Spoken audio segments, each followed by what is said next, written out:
Hey, let me ask you a quick question, Marissa. Did you realize, and what's your reflection on this? With Nehemiah, he Mhm. did all of this when he was an older man. What's Mm. your insight on that? Yeah, that's a great question. I guess, when we do think about age, I think it can be sometimes a limiting factor for us. We tend to think of it as limiting. If we're young, we might think, "Oh, I'm not experienced. I'm not ready to do this." Or if we're older, sometimes I hear some people that are older say, "Oh, no, no, no, I'm too old for that." But you know, equally, when we see those examples, there are equally as many young people who are leading and doing amazing things. I know in the city of Jakarta and in Indonesia, there are so many amazingly talented young people who are leading large organizations. And even if we see, the Gojeks or the Tokopedias, they might be the hallmarks of young people creating great companies. But there are also many other smaller heroes. I can say even in my own organization where I know our company would not function without those young heroes. Now on the older side, you know, uh, where my grandparents actually lived, they lived in an area where people were 85 years old, 90 years old, running marathons. I mean, running 26 miles, which is I forget the kilometers, but they're biking, playing tennis. You see many people who are like even a Warren Buffett who is working in his older age. I think in Indonesia, many of the large business owners, you see them. They don't stop working when they get older. They continue to do good work. They might be mentoring younger people. They might be encouraging younger people and sharing their experience, but I'm a firm believer that age should not be a limitation. Whatever our age is, that we play to the strengths of that age. And Marissa, one of the things is I've also studied Nehemiah as well too, is I've realized that he just did a very, very good job. No matter what he was doing, his role as cupbearer to the king, he just did an excellent job. So when it Yes, was time for him to tell the king, hey, look, I have a burden to do this, he sent him on his way and became his primary donor and funded the entire project. If that's this right. guy was a terrible employee, he would have never been one first cupbearer. And plus, he would have never supported him financially to redo all of these things and allow him to have an extended leave of absence, essentially free vacation time for a long time. That's right. Absolutely. And so I think for us too is when we look at our day to day, are we putting our best foot forward, and are we really trying to do our work, whether it's a small job or a large job, but really doing it in a way that is honoring the work and honoring the people around us.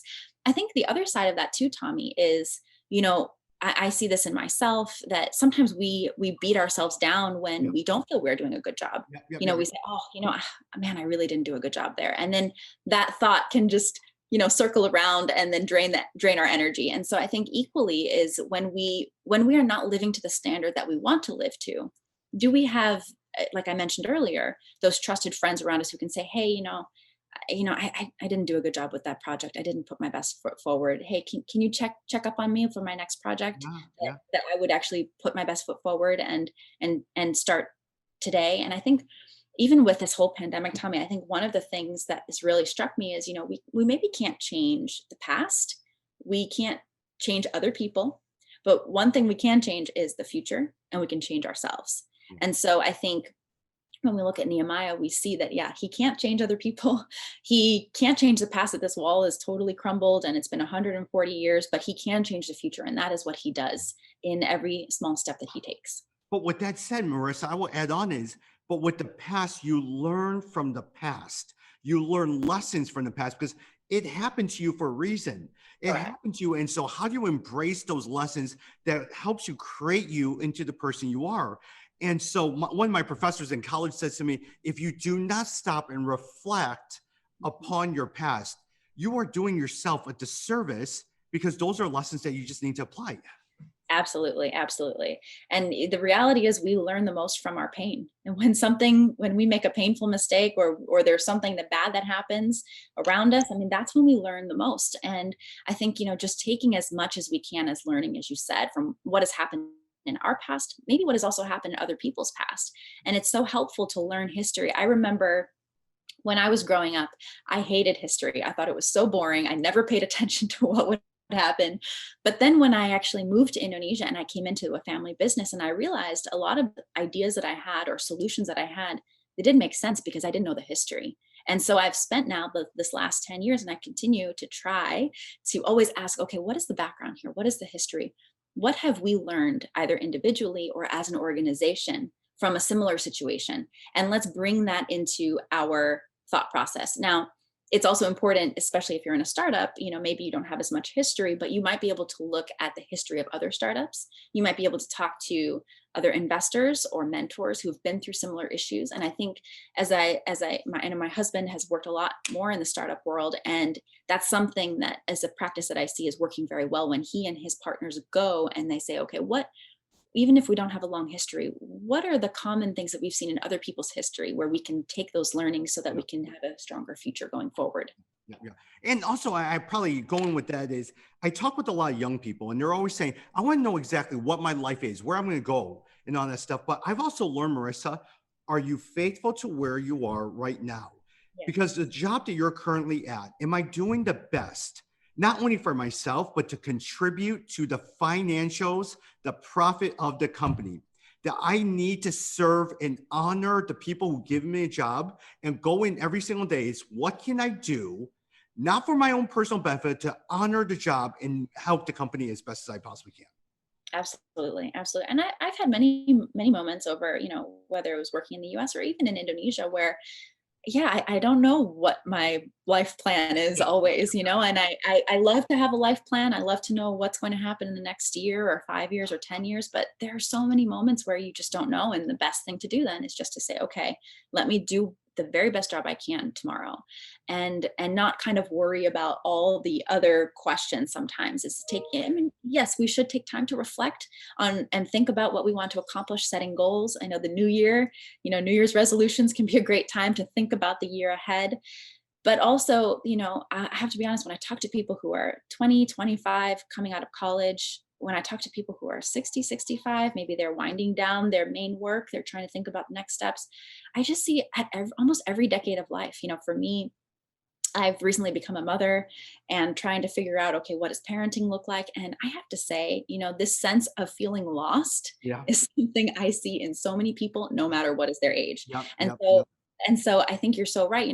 When you do feel lost, go back to your principles, go back to just doing today well, doing your work well, like you said, helping to honor the work, doing your best to honor the work and put your best foot forward, even if the bigger plan is not so clear. As you reflect upon your life, is there a mistake that you've made, whether it's in your current job or back in the days in New York and all that stuff, that in some sense not haunts not the best, but I'll say that still haunts you to this day, that you have learned and has always stuck with you no matter where you've been? Yeah, that's a great question. I mean, there are a lot of yeah, there are a lot of issues or mistakes I think that have made some that I've made and that others people have made, and some of them have been able to been restored and some have not. Yeah.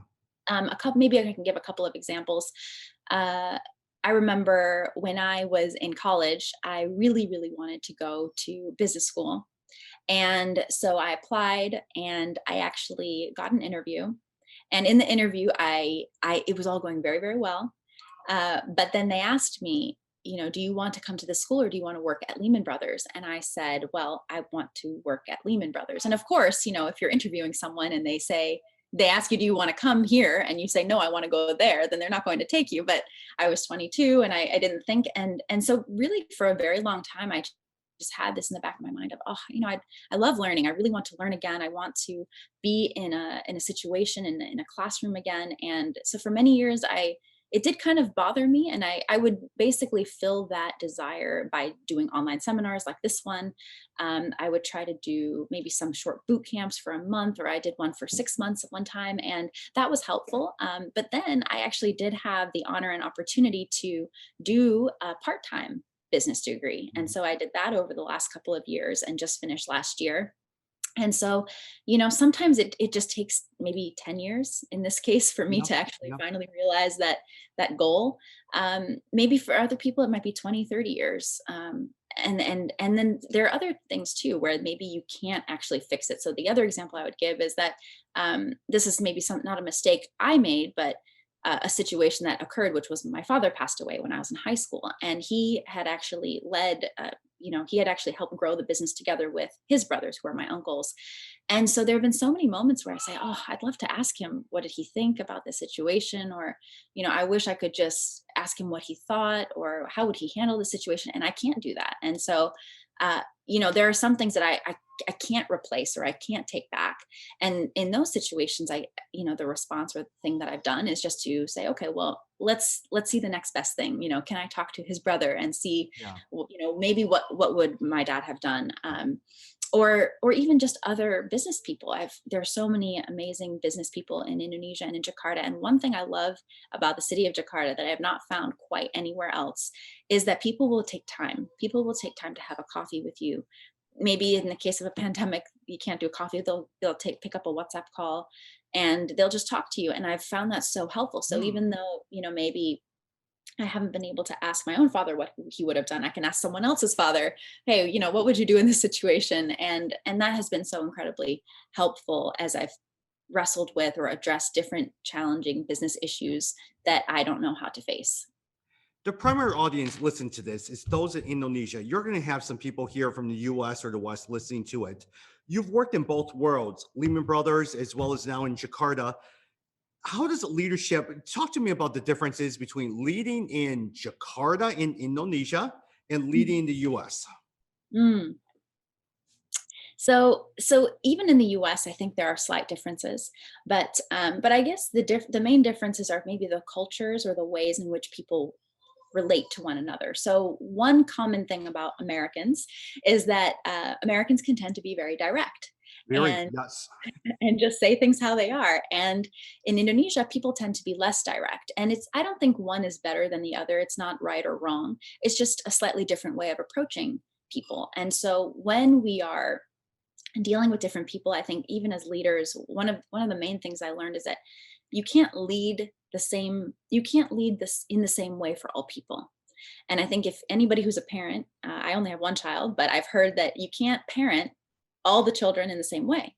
And it's similar in any walk of life with our friends. We're not maybe the same exact friend to each friend that we have. We might be each friendship takes a slightly different nature. And so I think the main difference in Indonesia and in America is that it's just in how you relate to people. Are you aware of the discomfort someone in Indonesia might have if you are very direct? Can you still pass the message on in a way that is clear but not uncomfortable?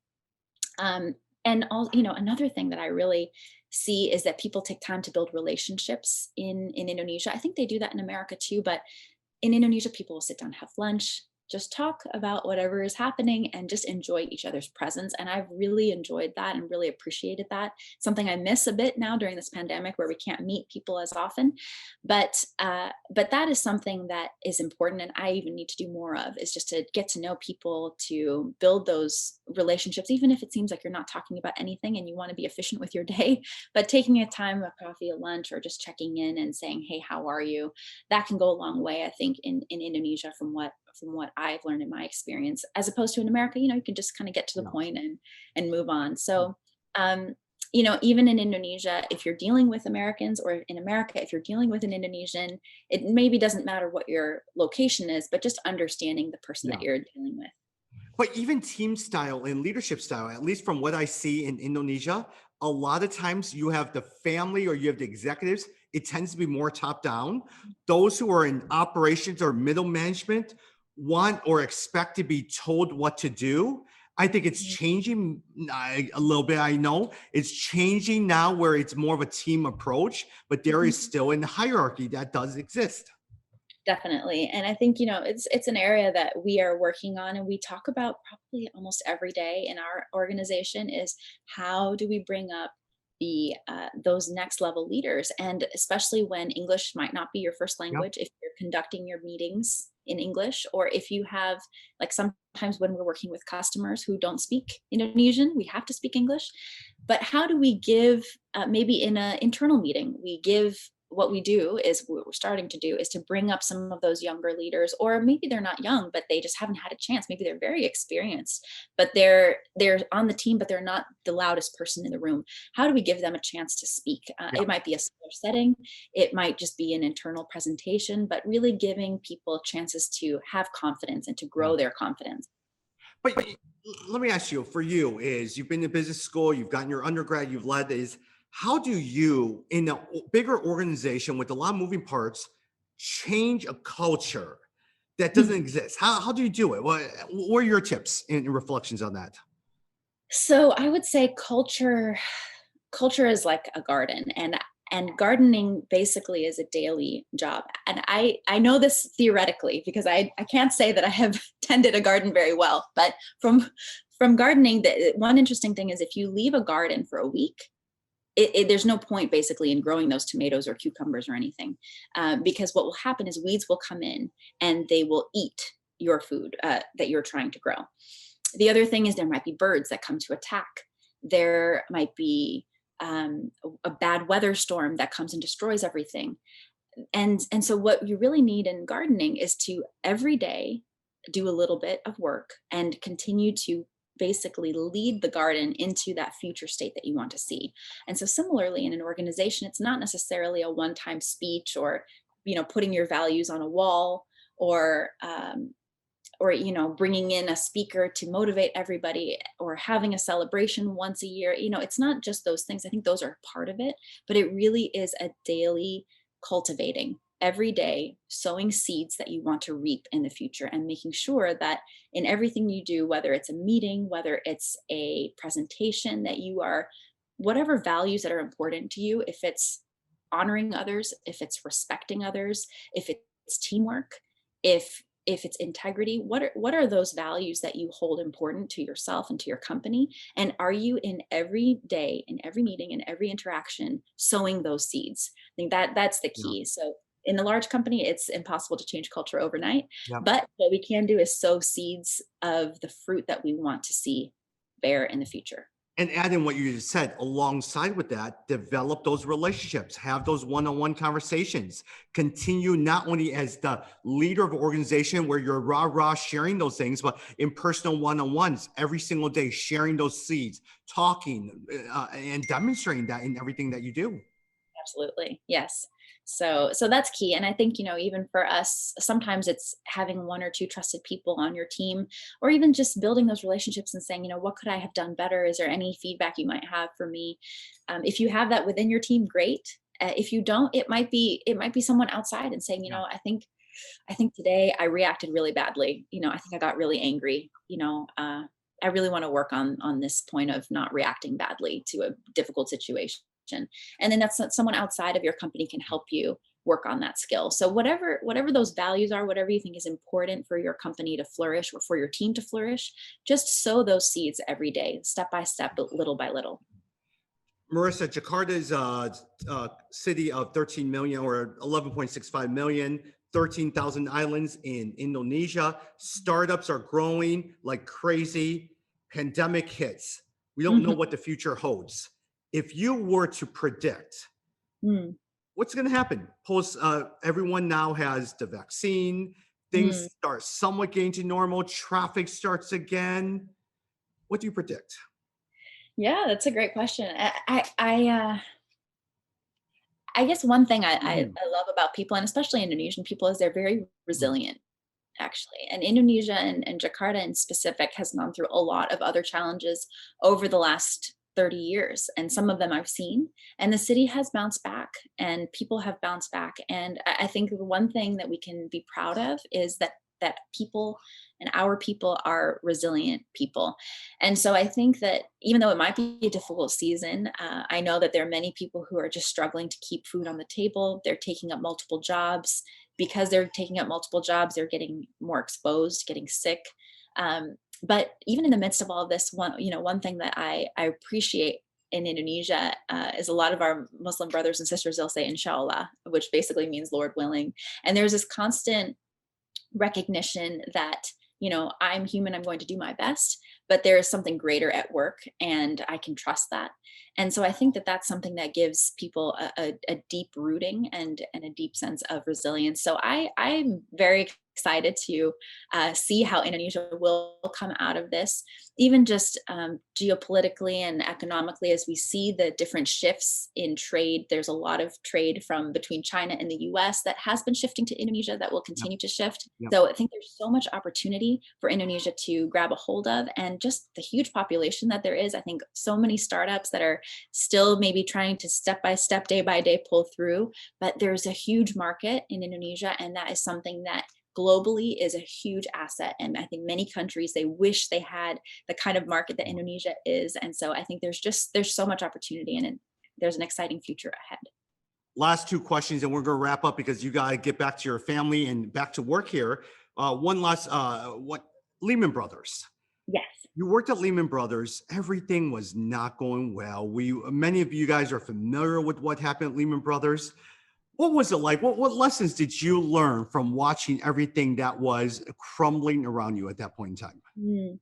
Yeah. So, well, when I started at Lehman Brothers, it was like the best place to work. What would the equivalent be? Maybe I don't know if it's Tesla. yeah, landing a job at Tesla in America, or landing, I don't know, a job. I don't know if Tokopedia is exciting, or maybe it's some other startups, your dream job that you've landed, and all of your peers are, maybe happy, or maybe they're envious. I don't know, but you just feel so good about this job that you've gotten. And that's where I was. And then within months, I saw that the company started to unravel. The stock price dropped. It was in the high 80s, low $90 per share, slowly down to the 70s, 60s, 50s. And I remember, so I had already started working there, and people were visibly getting nervous. And I remember there was one call where there was an outside agency, a ratings agency, that had downgraded the company, and then everybody just kind of went ghost like, and they knew that bad things were happening. And so over the weekend there was a bankruptcy that was filed, and we didn't know what to do. So we went into the office, and we just sat there waiting to find out, okay, what will happen now. And in the subsequent weeks, it was very sad, because the company did file bankruptcy and many people lost jobs. I saw grown men, because I worked on a floor where you could basically, there were no walls, you could see the entire floor, and you would see grown men crying. And that was hard to see. It was confusing. I was only 22, so I also didn't really understand everything that was happening.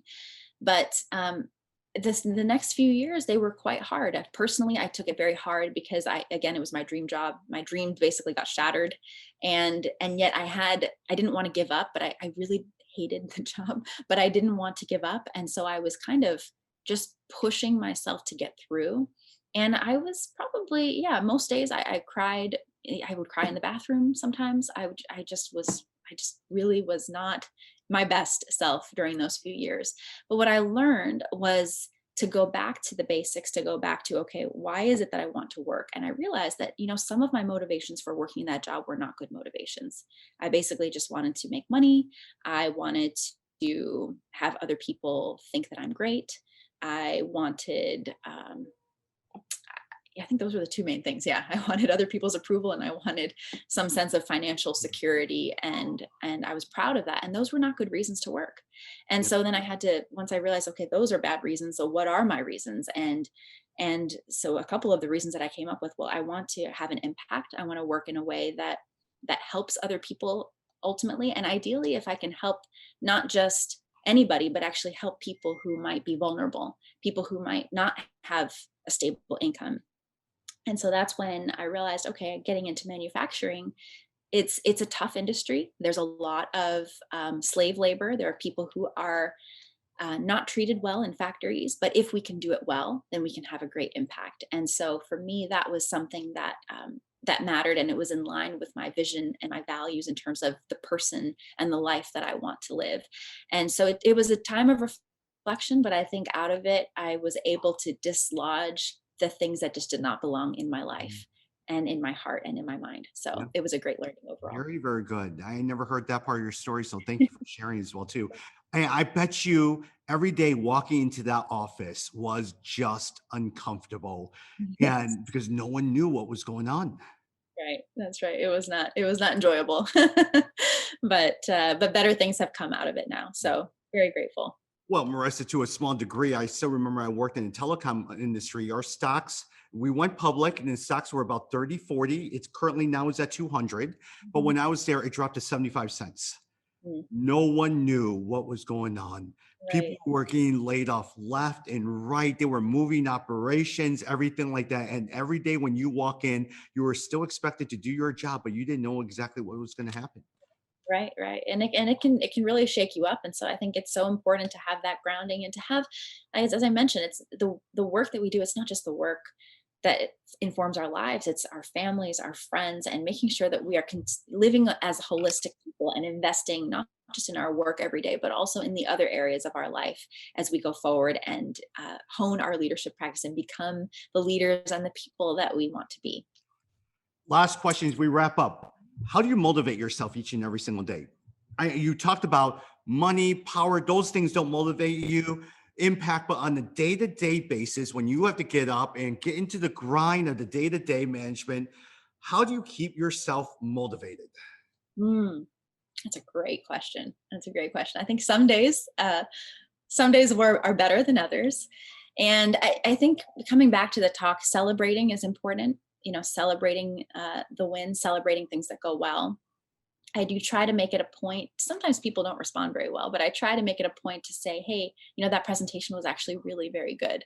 And sometimes people say, oh no, she's just saying that, or sometimes people might feel embarrassed. But celebrating the small things is something that I find helps me then be motivated, helps the teams then be more motivated. The other part is the vision, is just being very clear on our vision and speaking towards that vision, speaking life towards that vision. It's so easy every day to just focus on the negative. Oh, we didn't get that, we didn't get those sales, that customer's going down, you know, we don't have enough work for our employees. Um, the the the laws are changing and they're confusing. I mean, there are just so many negative things that are going on all around us. So for me, how I stay motivated is really to choose to focus on the good, and not to say that we ignore the bad, but to equally focus on what is going well. That, oh wow, we did have an increase in sales. Oh, we landed that new customer. Oh, that team member is doing really well and they're getting more confident and they're able to now present to this senior person in our customer. And just really having as much of that positive reinforcement and celebrating the wins, and all of that helps us to stay focused on our vision. That yes, maybe 2 years ago, we maybe if our vision is here, 2 years ago we were here and maybe we're here now, but that's okay. We're gonna keep focusing on where we want to be, and we will take every step in that direction. So that those are a couple of ways, celebrating and just really staying focused on the vision, or how I stay motivated. Well, as we wrap up, I just say you are extremely talented, extremely humble, and it is an honor for me to be along on this ride with you. And so you have become a dear, dear friend. So thank you so much for taking time to talk. Thank you, Tommy, and thank you, everybody. Appreciate your time. Have a great night.